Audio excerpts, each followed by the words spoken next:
رن وے پر ایک Boeing 747 take of کرنے کے لیے بالکل تیار تھا۔ گھنی دھند کے بیچ پائلٹ نے تھرسٹ لیور اوپر کیے، ہیڈ لائٹس آن کی اور ایئر کرافٹ اب ٹیک آف اسپیڈ کو کراس کر چکا تھا، ایک ایسی اسپیڈ جہاں سے واپس ہونا ناممکن کے قریب ہوتا ہے۔ لیکن عین اس موقع پر دھند کے بیچ ایک سایہ نمودار ہونے لگا، اور یہ سایہ تھا ایک دوسرے بوئنگ 747 کا جو اسی رن وے پر الٹی ڈائریکشن میں اب صرف چند میٹرز ہی دور تھا۔ اس کے بعد جو ہوا اس کو امیجن کرنا بھی کافی مشکل ہے۔ سوال یہ ہے کہ آخر نوبت یہاں تک پہنچ کیسے گئی؟ ایئر ٹریفک کنٹرولر کیا کر رہا تھا اور کون سی ایک چھوٹی سی غلطی تھی جس نے جنم دیا ایویشن ہسٹری کے سب سے خطرناک حادثے کو؟ یہ دکھ بھری روداد پیش آئی اسپین کے کینری آئلینڈز میں، جسے دنیا آج ٹینریف ایئرپورٹ ڈیزاسٹر کے نام سے یاد کرتی ہے۔ زیم ٹی وی کی ویڈیوز میں ایک بار پھر سے خوش آمدید۔ ناظرین، اس کہانی کی شروعات حادثے کے ایک دن پہلے 26 مارچ 1977 کو شروع ہوتی ہے، جب پینم فلائٹ 1736 ایک بوئنگ 747 جمبو جیٹ لاس اینجلس ایئرپورٹ سے ٹیک آف ہوتا ہے۔ اس کو نیو یارک میں لینڈ کر کے کچھ پیسنجرز اٹھانے تھے اور پھر اس کی فائنل ڈیسٹینیشن تھی سمندر پار کینری آئلینڈز کا شہر لاس پالمس۔ یہ ایک چارٹرڈ فلائٹ تھی اور اسی وجہ سے پوری طرح بکڈ تھی، جس میں زیادہ تر بڑی ایج کے پیسنجر سوار تھے جو لاس پالمس میں کروز شپ کو انجوائے کرنے کا ارادہ رکھتے تھے۔ لاس پالمس کینری آئلینڈز کا کیپٹل ہے، جو موروکو کی کوسٹ سے تقریباً 100 کلومیٹر دور اسپین کا سب سے سدرن پارٹ ہے۔ یہ جگہ اپنے ٹراپیکل موسم کی وجہ سے دنیا بھر میں کافی فیمس ہے۔ لیکن 1977 میں کینری آئلینڈز کی خوبصورت ڈھال کے پیچھے ایک پولیٹیکل ٹینشن چھپی تھی۔ یہاں ایک گروپ جس کو MPAIAC کہا جاتا تھا، اسپین سے کینری آئلینڈز کی آزادی کے لیے آواز اٹھا رہا تھا، اور اپنی اس کیمپین کے لیے اکثر یہ گروپ وائلنس کا سہارا بھی لیتا۔ اور اسی طرح کے ہی ایک وائلنٹ ایونٹ سے اس خطرناک حادثے کی شروعات ہوتی ہے۔ پینم فلائٹ 1736 نے نیو یارک کے JFK انٹرنیشنل ایئرپورٹ سے پیسنجرز اٹھائے اور روانہ ہو گئی لاس پالمس آئلینڈ کی جانب۔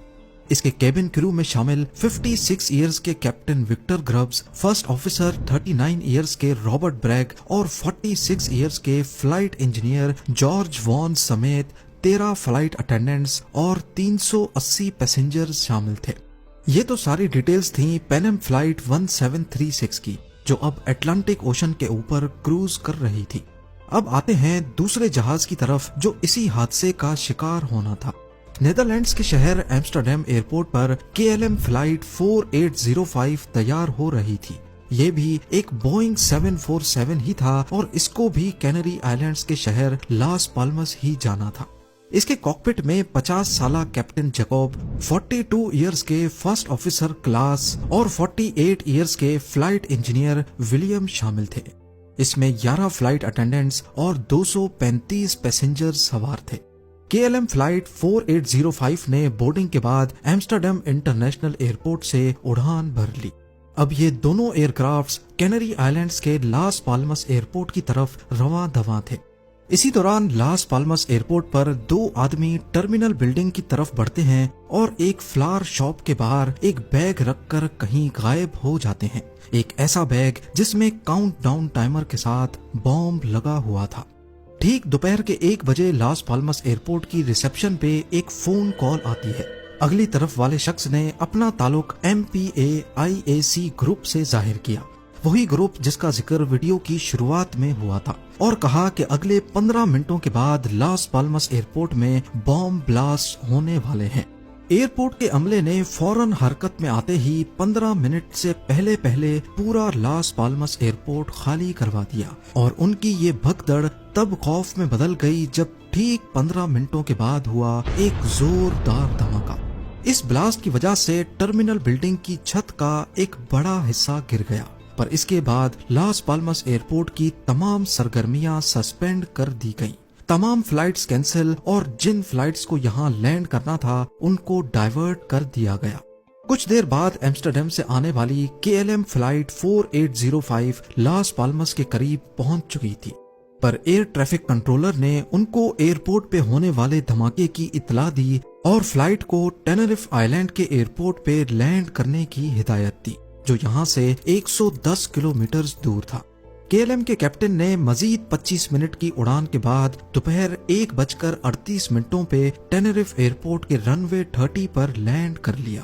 ٹھیک اسی وقت نیو یارک سے آنے والی پین ایم فلائٹ 1736 بھی لاس پالمس کے قریب پہنچ چکی تھی اور اس کو بھی ٹینریف ایئرپورٹ پہ ڈائیورٹ کر دیا گیا۔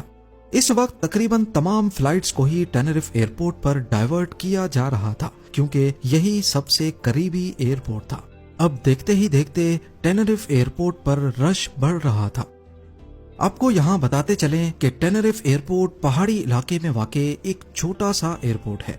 اٹلانٹک اوشن سے بہت قریب، اس کی اونچائی 2000 فیٹ کے آس پاس ہے۔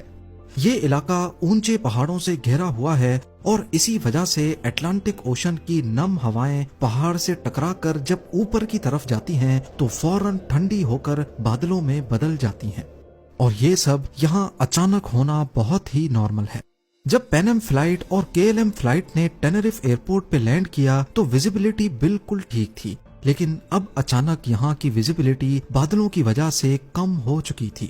جب بادل رن وے پر ہوتے تو ویزیبلٹی 300 میٹر تک کم ہو جاتی اور دوسرے ہی لمحے 2 کلومیٹر دور تک سب کچھ کلیئر نظر آنے لگتا۔ اب یہاں ایئرپورٹ پر ان کو کتنی دیر رہنا تھا یہ فی الحال کنفرم نہیں تھا۔ پیسنجرز کو اتار دیا گیا تاکہ وہ لمبی فلائٹ کے بعد تھوڑا فریش ہو سکیں۔ اتنی دیر KLM فلائٹ 4805 جس کو واپس ایمسٹرڈیم جانا تھا، انہوں نے اپنا فیول ٹینک یہیں پر ریفل کروانے کا سوچا تاکہ لاس پالمس ایئرپورٹ واپس کھلے تو وہاں پر ریفیولنگ میں ٹائم ضائع نہ ہو۔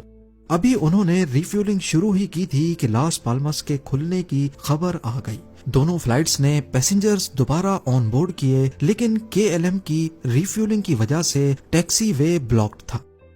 ٹینریف ایئرپورٹ ایک چھوٹا ایئرپورٹ ہے جہاں صرف ایک رن وے، ایک ٹیکسی وے اور ایک ایپرن ہے جہاں ٹرمینل بنا ہوا ہے، جو آپ اس اینیمیشن میں دیکھ سکتے ہیں۔